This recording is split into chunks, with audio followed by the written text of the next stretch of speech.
Alors, demain, nous allons célébrer la fête de la vie consacrée.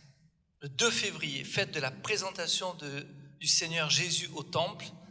On fête tous les consacrés du monde entier. Pourquoi ? Est-ce que vous savez qu'à la présentation de Jésus au temple, il se passe quelque chose de magnifique ? L'enfant Jésus est présenté au temple pour être racheté, car depuis la fuite, ou plutôt la sortie du peuple d'Israël de l'Égypte, l'ange de la mort s'est abattu sur tous les premiers-nés des Égyptiens. Et l'ange de la mort n'a pas touché les enfants des Hébreux. Ils étaient protégés par du sang de l'agneau qui avait été mis sur les portes des Juifs. Vous connaissez cette histoire ? Depuis, on considère que puisque Dieu a sauvé les premiers-nés juifs de cet ange de la mort, chaque premier-né juif est mâle et automatiquement consacré à Dieu. Et pour le racheter, il y a cette sorte de célébration. On présente l'enfant au temple et pour le racheter, eh bien, on offre par exemple 2 colombes, on fait un petit sacrifice au temple. Vous voyez ? C'est pas tout à fait la même chose que notre baptême, c'est plus subtil. Eh bien, on pourrait dire que c'est pas pour rien que l'Église a associé la fête de la présentation avec la fête de la vie consacrée. Ces hommes et ces femmes, eh bien, sont dédiés au temple, si vous voulez. Vous allez me dire, mais quelle est la différence avec un prêtre ? Est-ce qu'un prêtre, surtout un prêtre catholique qui renonce à avoir une femme et des enfants, a le même engagement, à votre avis, qu'un religieux ou qu'une religieuse ? À votre avis ? Ça ressemble, hein ? Un prêtre vit la chasteté, une religieuse vit la chasteté. Un prêtre vit l'obéissance, une religieuse vit l'obéissance. Un prêtre vit, normalement, devrait vivre une certaine simplicité de vie. La religieuse vit la pauvreté. Alors c'est ça, on peut dire qu'au niveau de la chasteté, c'est pareil, mais au niveau de l'obéissance, c'est beaucoup plus fort. Le consacré, la consacrée vit dans une communauté et quelque part se soumet à des règles qui sont très difficiles. Tous les jeunes qui vivent en expérience de vie communautaire, ne serait-ce que dans un foyer, le savent. Il y a des règles qui sont plus difficiles que quand je vis dans mon appart tout seul. Et voilà. Donc le prêtre tout seul, dans son presbytère avec des frères, il n'a quand même pas la même exigence que le religieux et les religieuses. Donc il y a là dans le vœu d'obéissance, on appelle ça les vœux évangéliques, une manière de suivre Jésus plus radicale. Et puis autre chose, la pauvreté. Moi je suis prêtre, j'ai un compte en banque, j'ai ma voiture, j'ai un salaire, on est payé au SMIC, je ne me plains pas. On a le logement qui est fourni par notre évêque. Vous voyez, on a une vie, je pense, modeste, mais tout à fait, on n'a pas à se plaindre, franchement. Hein. Par contre, un religieux, une religieuse, il n'a pas de compte en banque. Quand il doit acheter une paire de souliers, il doit aller voir l'économe.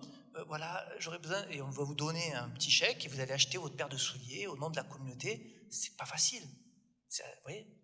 Voilà. Donc, il y a une radicalité. Et cette radicalité, elle est belle. Parce que ça veut dire que dès ici-bas, des hommes et des femmes sont capables de suivre Jésus d'une manière plus radicale et plus profonde. Les vœux évangéliques, même pour moi qui suis prêtre, je suis touché de voir mes frères, mes sœurs consacrés, parce qu'ils me rappellent une exigence que peut-être je ne pourrais pas avoir dans ma vie active de prêtre, voyez ? Donc, rendons grâce au Seigneur pour les hommes et les femmes consacrés qui vivent cette radicalité de sequela Christi, de suite du Christ. Alors, je voudrais continuer avec un petit point. On imagine bien le travail des religieux et des religieuses, par exemple dans les écoles, dans les orphelinats. On imagine très bien la vie consacrée de Mère Teresa. Magnifique, non ? Mère Teresa qui sert les pauvres, etc. Mais dans cette panoplie de vie consacrée, il y a une catégorie qu'on comprend beaucoup moins. C'est ce qu'on appelle la vie cloîtrée. Il n'y a pas longtemps, avec les jeunes de Cap Mission, nous sommes allés au Carmel de Montpellier. Et on a parlé avec les 12 sœurs carmélites de Montpellier au moment de Noël pour leur apporter nos vœux et pour leur amener toutes les intentions de prière que nous avons fait avec la mission avec les jeunes de Talitha Koum à l'église Saint-Roch. On a amené tous ces papiers pour que les sœurs puissent intercéder pour ces centaines de personnes qui avaient déposé leur intention devant l'autel. Vous savez, vous étiez un certain nombre présents à cette mission. Mais les sœurs, nous les avons vues à travers une grille. C'est concret, à travers une grille. Elles sont, entre guillemets, emprisonnées pour Jésus. Cloîtrées, ça veut dire qu'elles ne sortent jamais de leur couvent de Montpellier. Il y a des sœurs qui sont là depuis 40 ans, qui ne sont jamais venues à la messe ou jamais sorties pour faire leurs courses. Elles restent dans leur couvent. C'est mystérieux. On a envie de dire, mais pourquoi une telle vie? Elle ferait mieux de faire comme Mère Teresa. Elle ferait mieux d'aller en Inde. Elle ferait mieux d'aller à Montpellier et servir les pauvres, les maraudes. Vous êtes d'accord? Pourquoi? Et pourtant, depuis toujours, le Seigneur a suscité quelques âmes particulières. Évidemment, il faut que ça reste un peu exceptionnel. Et on pense à une belle âme comme Sainte Thérèse de l'Enfant Jésus. Quelques âmes particulières qui portent le monde avec l'unique vocation de la prière. Incroyable. Bien sûr, elles travaillent aussi, elles gagnent leur vie, elles font des activités, souvent de l'artisanat, qui vendent, vous voyez, elles ne sont pas inactives, mais l'essentiel de leur vie, c'est la prière. Eh bien, je vais vous parler d'un passage biblique qui va vous permettre de comprendre l'importance de ces vies consacrées. C'est Exode chapitre 17, le fameux passage où Josué, le juge Josué, le chef de l'armée d'Israël, va combattre contre les Amalécites, une sorte de peuple qui se trouve au sud du Sinaï, qui est très violent, qui est très guerrier. Et là, Dieu dit à Moïse, Josué ne doit pas avoir peur, il faut qu'il y aille, je donnerai la victoire. Mais pour avoir la victoire, il faut que Moïse monte sur une colline, et il garde les bras levés. Les deux bras levés. Alors, j'ai le micro, alors j'ai du mal à faire les deux bras. Et tant qu'il avait les bras levés, le peuple d'Israël gagnait la victoire. Et dès qu'il baissait les bras, c'est les Amalécites qui gagnaient contre le peuple d'Israël. Alors il a demandé à Aaron et Our, les deux prêtres du peuple d'Israël qui étaient là, de lui tenir les bras levés. Et il tenait, et la bataille continuait, il n'en pouvait plus.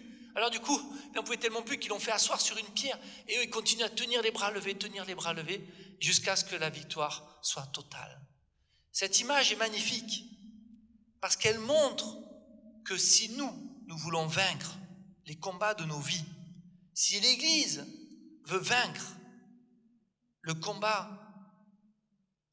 de la fidélité à l'amour de Jésus pour elle, devant ce sécularisme qui est de plus en plus fort, cette sécularisation qui est de plus en plus forte, nous avons besoin d'avoir des hommes et des femmes cloîtrés qui passent leur temps à lever les bras vers le Seigneur.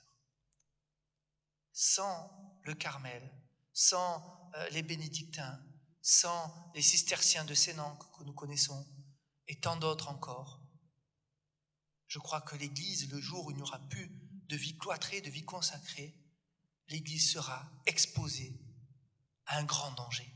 Personnellement, vous savez que j'ai un ministère de prédication un peu partout, en France et à l'étranger.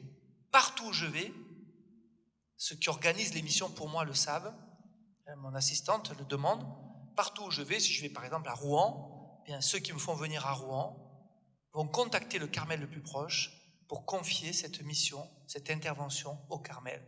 Ça fait des années que je fais ça. J'ai offert mon livre à tous les Carmels de France. Je l'ai envoyé sur mon salaire puisque je ne touche pas d'argent sur mon livre, parce que les droits d'auteur vont pour les séminaristes, mais je tenais à vraiment mettre tous les Carmels de France liés à mon ministère. Je leur ai dit, vous savez, mes sœurs, avec sacerdoce, il y a deux mots qui sonnent faux. Vanité et mise en avant. Par contre, témoignage, si c'est dans l'obéissance, c'est tellement important. Alors je me confie à vos prières pour que ce ministère de prédication soit toujours un ministère de témoignage et de service. que ce soit Jésus qui soit annoncé et non pas le Père René Luc. Et je me sens paisible, vraiment je vous assure, parce que je me sens porté par les prières de mes sœurs carmélites. Et je leur rends vraiment hommage, elles en particulier, mais je ne veux pas faire de jaloux, il y a toutes les autres aussi, qu'on peut embrasser d'une certaine manière dans cet hommage, toutes les vocations consacrées.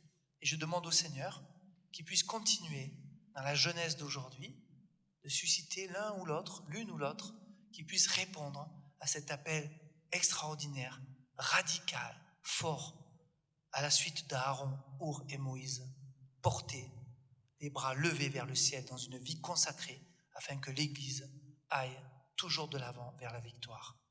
Amen.